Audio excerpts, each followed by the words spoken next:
I'm here with Emily Bitto, the author of The Strays, the UC Book of the Year for 2016. I'm Jennifer Lawrence, the convener of Foundations of Professional Planning. And the first question I have for Emily today is, given your educational background, you've done a Master's in Literary Studies and a PhD in Creative Writing, you've obviously gone about a career as an author in a quite deliberate way. What were some of the other steps along that journey?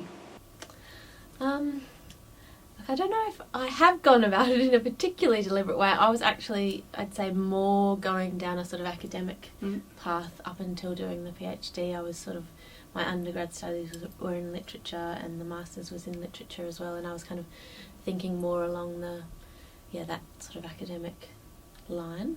And then I guess somewhere along the way I got a little bit disillusioned with the academic sort of path and decided I wanted to write a novel, and so the PhD seemed to me a good way of going about that because it's quite a sort of structured program. It's 3.5 years, you've got a supervisor, you have to really set out right from the start knowing what you're going to do and having that very carefully sort of planned, and I think that was really helpful for me. I know a lot of people who just kind of go, I'm going to start writing a novel, and get completely lost, just not really knowing how to kind of go about that and stick to it. And I think, in terms of the other steps that are involved, just that getting your head into the sort of space of thinking of writing as a career as any other is, and as work as any other work is, and kind of getting up every single day and doing it. Before I started the PhD, I very much had that idea about writing that, I kind of write when the inspiration comes, and, that might not be very often. It might be in 1 week I might be inspired 3 days in that week, and another week I might have no inspiration and not write at all. And, once you're kind of locked into that PhD program, you have to get up and write every day, and it changes the way you think about it, but in a very important way. And I think, everyone I know who's a professional writer has come to terms with that fact that you have to think about it in a different way and write, whether you want to or not, as you would if you were getting up and going to work every day in an office. So I think that's kind of what the PhD kind of gave me. Other steps would be things like taking short courses, trying to kind of make connections with other writers, entering competitions, and just trying to sort of get a real sense of the skills, technical skills that are involved in being a writer, and just coming to grips with rejection all of the time, things like that. Many of our students are aspiring writers in our Bachelor of Writing program. Thinking back to those early days in your journey to becoming an author, how does the day-to-day reality compare with what you'd initially expected from that career path? Yeah, well, I guess, like I said, that the idea I had of writing was quite a romantic one, I think, initially, and I associated it with a sort of idea of creativity that perhaps wasn't very realistic either, that I thought it just comes on you when you are in the mood, and so the day-to-day realities of being a kind of professional writer are really quite hard, actually, at times. It's a solitary work most of the time. You're constantly sort of having to motivate yourself, play sort of mind games with yourself to navigate the days when you don't feel inspired and you don't feel like you've got that kind of energy to keep going, and just try and create that routine, as I said, as you would with any other job, and that's pretty different from what I expected initially, I think.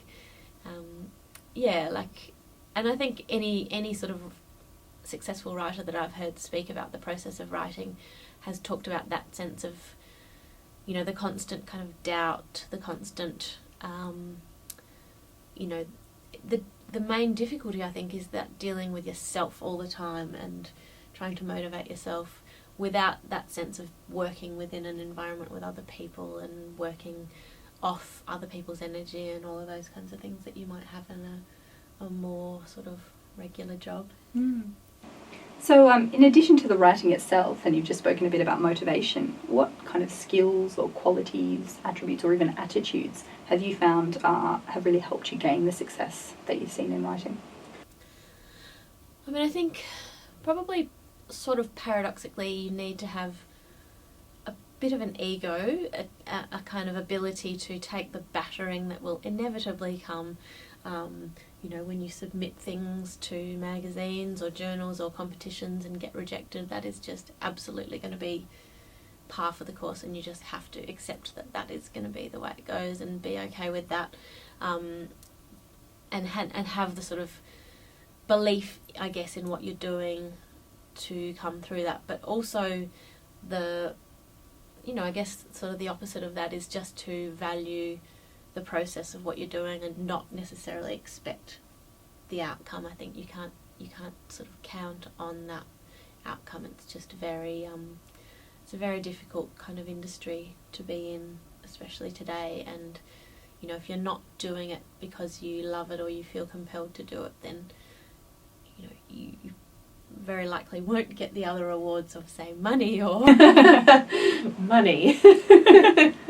It's often a reason people seek writing. Yeah. You've mentioned a couple of times in previous interviews that your plans for the future include building a sustainable life around writing while still being able to pay the bills. How do you see that unfolding into the future? Well, for me, I have sort of done very specific things to kind of try and build, I guess, a career that works alongside another job, because I was kind of very aware that you don't, you're not likely to make enough money to live on as a writer, especially in Australia. I think there was something that came out recently that showed that artists in general, I think, or maybe writers specifically, earn an average of $12,000 a year from their writing. I mean, that's, averaging also across the writers that are kind of at the top successful end. So if you sort of average that, then it's not a lot of money.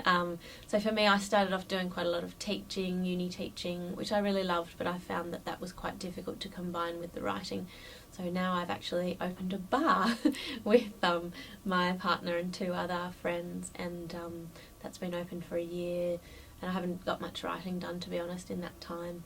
But that sort of was my plan, to get that established and then try and make a life that combined those 2 things. So my plan is to have the time to sort of write in the mornings and then work at the bar at night. So it's going to be an interesting existence. But how's that going so far? Well, I mean, it's only been the first year of the bar, so it's been a lot of work at the bar just getting it sort of set up. But I can actually see that will potentially work quite well, because the bar it's a nice balance, shall we say, with the writing. It's kind of out in the world, it's a bit more social, it's active, you're not just sitting on your ass all day, you're not in your own head, it's not kind of as mentally demanding. So you kind of come home at the end of the day and sleep first, and then you kind of get up and you actually feel like doing something a bit more mentally challenging, and you feel like being on your own, and all of those things that you kind of need to want to do to write. So I'm going to put you on the spot with a final question and say, particularly because our audience is aspiring writers, is there any particular advice you have for them? I mean, my number one advice is to write and read as much as you possibly can. I would say, try and write every day and try and just read constantly. I think too many aspiring writers that I've spoken to don't read, and that's kind of, to me, that's how you actually learn to write, not so much through writing courses. I mean, they can be great, and as I've said, they can kind of give you that structure, but I think reading constantly is ultimately how you kind of learn to write.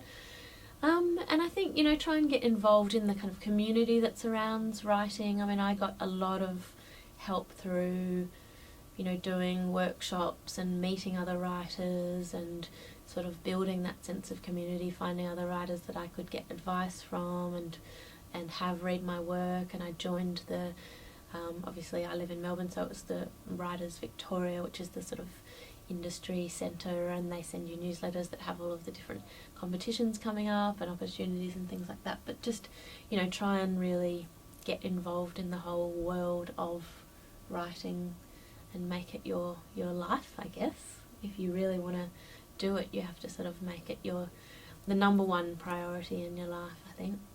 Beautiful. Thank you very much. Thank you.